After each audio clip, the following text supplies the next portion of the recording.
Gəncə Dövlət Universitetində ümummilli lider Heydər Əliyevin anadan olmasının 102 illiyinə həsr olunan təbiət və sosial elmlər sahəsində qlobal çağırışlar mövzusunda beynəlxalq elmi konferans keçirilib. Bildirilib ki, Ulu Öndərin Respublikaya rəhbərliyi dövründə ekoloji tarazlığın qorunması, ətraf mühitin mühafizəsi sahəsində əsaslı işlər görülüb. Ölkəmizin zəngin flora və fauna müxtəlifliyinin qorunub saxlanılması prioritet məsələ olub.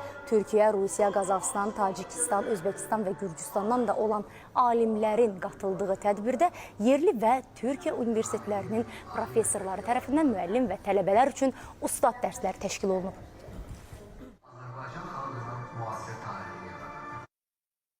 Bugün günümüz dünyasında yaşadığımız doğal, kültürel, sosyal ve siyasi konuları tartışacaklar ve buradan çıkan sonuç inanın ki çok yararlı olacak. Biz yeşil dünyayı konuşacağız, yapay zekayı konuşacağız.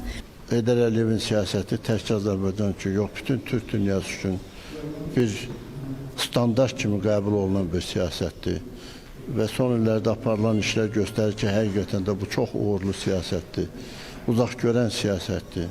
Və bunun nəticəsində bugün Azərbaycan tam suveren bir dövlətdir. Biz torpaqlarımızı işğaldan azad etmişik. Çoxlu sayda köçkünlər, məcburi köçkünlər, qaçınlarımız öz yurd yuvalarına qayıdır. Misli görünməmiş yenidən qurma işləri aparılır.